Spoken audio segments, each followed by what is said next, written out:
I have sought to do in the course of my speech, let alone in the course of the debate. And I think that scrutiny of the process is very important. No. The scope of the motion could also include thousands of documents. It is obviously both in the national interest to protect national security, but also in the national interest to be transparent and act with urgency. I completely accept that. And it is important. So look, to the government amendment, let me make some progress, I might come back. Look, that's why the government has tabled the amendment it has. Publication of documents unless they prejudice national security. And I know I've been asked a specific question about international relations. Because, of course, such documents might contain information about our relationship with our international allies, how we have approached them. That is obviously important for governments to keep, of course, confidential because it's in the national interest. There's also the issue that I am very conscious of not at all hiding behind the cloak of the Met Police investigation. I'm definitely not seeking to do that. But of course, we will also have to bear in mind documents that might prejudice that investigation, and that's something we will continue to speak to the Met about.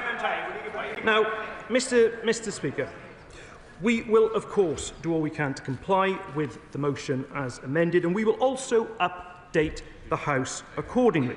And indeed, on this moment, I also want to say to the House that whilst that process of going through a significant amount of documents might take a little time, it is also important that the government starts that process of disclosure to the extent it can do today. And that is what the government will do in response to the debate and the very reasonable questions that are being put across.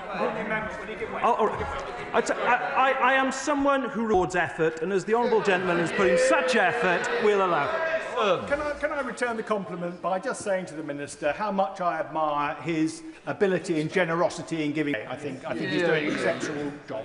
In relation to the government amendment, Amendment A, I understand where he is coming from, and can I just describe perhaps a thing which he may wish to see pass through the ISC but can't be made publicly available, and that is which of our foreign allies had something to say about the appointment of Peter Mandelson to Washington. I appreciate the Minister is never going to say precisely who that ally might be, but the nature of that correspondence surely is a matter of public interest and therefore of interest to this House, but is not something that can be bruited abroad.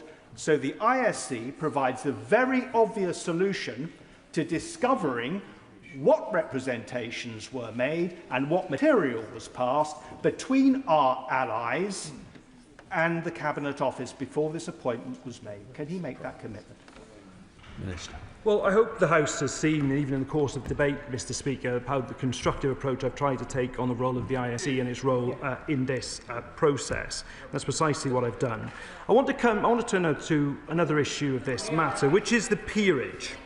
Because another action is determined to take is to strip Peter Mandelson of his title, as the Prime Minister has set out. And frankly, I think people watching this will be bemused, because there is no walk of life where you are unsackable unless a law is passed. So we will introduce primary legislation. The government has written to the chair of the Lords Conduct Committee to ask the Lords to consider what changes are required to modernise the House processes to remove Lords quickly when they brought the House into disrepute. And the government stands ready to support the House in whatever way it is necessary to put any changes in effect. Now, Mr. Speaker, being in office is a privilege. It is a privilege. Every day is a privilege. And that is why there is anger across this House about Peter Mandelson and his actions. The test for the government in these circumstances is the action we take to respond. And as I think has also come through this debate, our utmost thoughts are with the victims, the women and girls who suffered at the hands of Jeffrey Epstein. Behind the emails, the photographs and the documents are many victims who are exposed to this abuse. They should be our priority in this matter, and I'm sure they will be for the rest of this debate. Thank you. The original question was as on the order paper, since when the amendment has been proposed as on the order paper. The question is that the amendment be made. Lisa Smart, Liberal. Thank you very much indeed, Mr Speaker. We are having this today solely because of the women and girls who found the come forward about the abuse they had endured over years at the hands of rich and powerful men. Without these women's bravery in speaking up about their experiences at the hands of a paedophile sex trafficker and his friends, none of these shocking revelations would have come out. We owe these women justice, and we owe it to them to make changes to create a system that works. I will. I thank the honourable member for giving way. Victims, she is right, should be at the heart of this process. The allegations against someone, the Prime Minister and Minister that Phil Trustin, is absolutely shocking. Jeffrey Epstein was a sick child predator and a sex offender. He visited Hillsborough Castle on at least one occasion. Does she agree that this House and the Government should have a full review of his activities whilst there and an audit of visitors to him during this time? The victims deserve answers. So I agree with the Honourable Lady's characterisation of some of the individuals we're talking about today. I think we will be supporting the Leader of the Opposition's motion to request the amount of information that is sought, and we would go further. We would look to a public inquiry to look at the detail that I think the victims deserve. The revelations about Peter Mandelson's conduct raise profoundly serious questions about judgment, national security and about accountability. The leaked emails suggest that while serving as a cabinet minister, he shared sensitive government information, sharing details about the 2008 financial crisis, market-sensitive bailout measures and potential asset sales. These allegations point to potential misconduct in public office aimed at helping those involved enrich themselves. They certainly warrant the police investigation that was announced yesterday, but also reveal catastrophic failures in the systems meant to protect our national interest. The emails highlight a fundamental lack of accountability that exists within our current system. The Prime Minister has rightly called Peter Mandelson's conduct a betrayal. He submitted material to the police, requested draft legislation on removing peerages. These responses are necessary, but it has taken the government far too long to get to this position. Mandelson was appointed ambassador to the United States by this government and this Prime Minister, even after his links to Epstein had been extensively reported by the Financial Times and Channel 4 News. I will give way to my honourable friend. I thank my honourable friend for giving way. The Cabinet Secretary, in evidence to the Foreign Affairs Committee after Mandelson had been withdrawn from Washington, said that a summary of the developed vetting and conflict of interest report was given to the Prime Minister prior to Mandelson's appointment, something which the Prime Minister appeared to confirm at dispatch box earlier. The government and the Prime Minister has repeatedly said that it was the extent of the relationship that changed and somehow altered the appropriateness of his appointment. I wonder what message she thinks it sends to the victims of Jeffrey Epstein, to the many victims of rape, of paedophilia, of sexual assault, of sex trafficking, that anyone with a relationship with Jeffrey Epstein should be deemed appropriate to be our representative in Washington. I completely, Mr. Speaker, I completely agree with my honourable friend. I am not sure the extent of friendship is appropriate with a known committed sex trafficker to put somebody in our most senior diplomatic position. I will in a minute. I'll make a tiny bit more progress if I may. Channel 4 Dispatches in 2019 interviewed a witness who saw Epstein take a phone call from Mandelson while he was in prison for child sex trafficking. Mandelson asked for a favour to meet the then JP Morgan CEO. All of this information was in the public domain. I'm grateful that she's made the exact point about it being in the public domain, often from the US. And one of the questions we haven't heard from the government was a request put in to the US to ask whether there are any concerns in the first place, because we know that this relationship was public. We know that it existed. So did the US... As the honourable gentleman has, I'm sure, I think there are so many questions that are right for the government to answer. We believe a public inquiry is the way to get to the bottom of that after any police investigation has concluded. There are questions that swirl around which advisers said what and when. But the decision to hire Mandelson was ultimately the Prime Minister's. and he must be held responsible for that choice. On that point, will she give way? Happily. I thank you for giving way. Earlier, the Minister said that Jeffrey Epstein's crimes were unforgivable. Does she think that the Prime Minister appointing said known paedophile, was that forgivable? Is that forgivable? I thought your friend is referring to the friend of a known paedophile rather than the appointment of a paedophile. Thank you very much. Which is an important clarification to make. I think that there are rightly questions surrounding the judgment displayed by the Prime Minister in appointing Peter Mandelson to the position of UK Ambassador to the US. And the questions around that judgment, Mr. Speaker, are wholly valid, as are questions being asked around current Cabinet Ministers who also chose to maintain friendships with Mandelson, with rumours of him popping in and out of some offices at will. And I must say I noted the facial expressions of some on the government front bench during PMQs earlier today. Many questions were raised about Mandelson before his appointment, of course. There were questions raised about him during the 2009 expenses scandal. He was forced to resign from Cabinet twice for unethical behaviour, and we understand the security services raised serious concerns about his appointment last year. Yet he was still appointed to one of our most sensitive diplomatic positions. This is not a case of one unforeseen problem. This is a pattern of warning signs that were ignored. This Labour government promised to break with derivative chaos, and instead we see the same failures, inadequate reactive crisis management and an inability, I will in a moment, and an inability to prevent obvious problems. You do not restore public trust with heartfelt apologies after things go wrong. You do it by having proper systems that stop scandals before they happen. Labour has failed to maintain public confidence, and they must do better. I will give it. I thank Honourable Lady for giving way.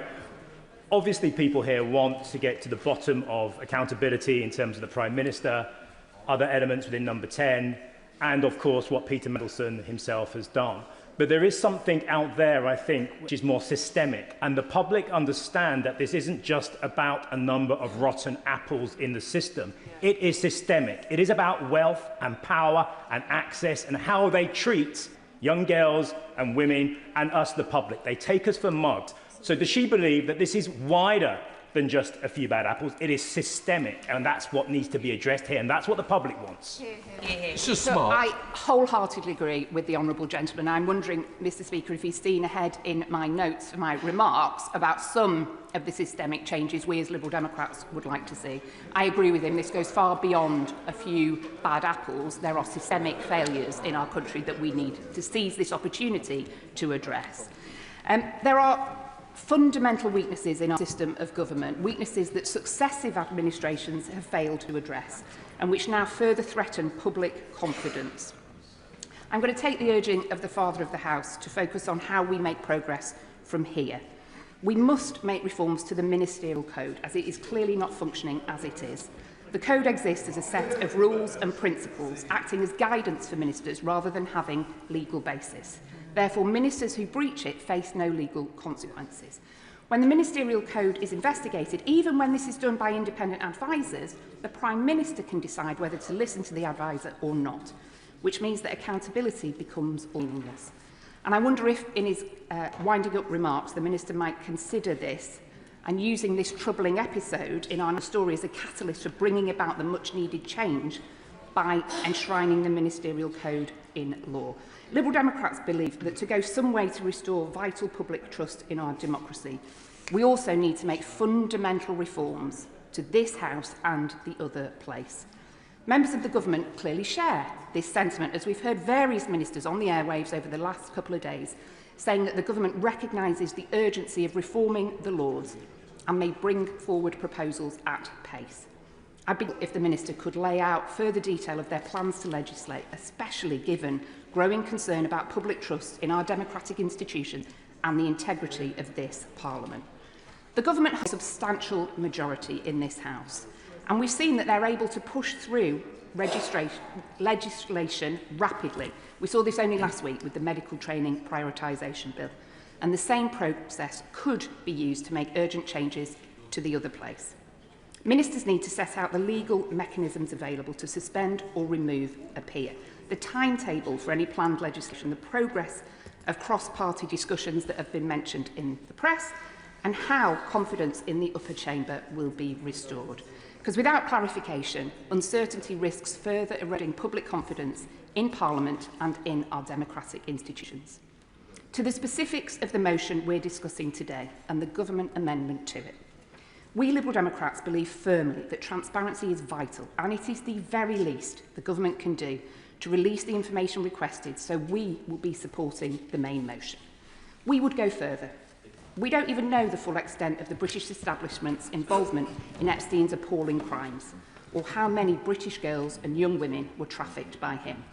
We are calling for a full public inquiry with the power to compel witnesses, both to get justice for the victims and to protect our national security. On that point, I will. Information that's available. Does she share my discomfort with the fact that this information has only become clear for us, but this mass release of information from the Department of Justice in the United States? And whilst I understand the government's reluctance to release information that may well harm international affairs, that doesn't seem to be a concern of the US government.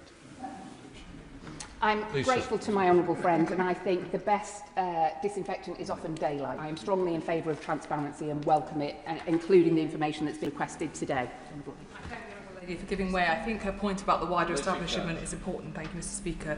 Individuals like Sir Richard Branson, who were clearly offering to help Epstein to launder identity and his reputation by suggesting PR advice on how he might recover from his prosecution, and gentlemen like Bill Gates, whose wife has very bravely spoken out against one of the reasons why she left him due to his links to Epstein.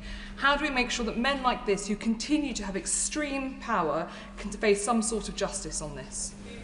Lisa Smart. She's entirely right to talk about some of the very well-known men, and it is men, wealthy, powerful, greedy men who we are talking about today, who should be held accountable for their actions. The transparency that is sought today is something I think we should all welcome and have in our minds the victims and survivors, and preventing future young girls and women from being victims and survivors of similar crimes. We should do all we can and take that responsibility that we have very seriously indeed.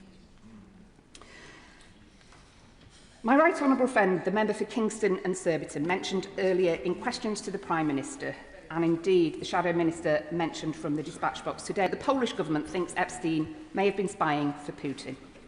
The British public and Epstein's victims deserve to know if a UK Cabinet Minister was leaking secrets not only to a convicted paedophile and sex trafficker, but also a Russian agent.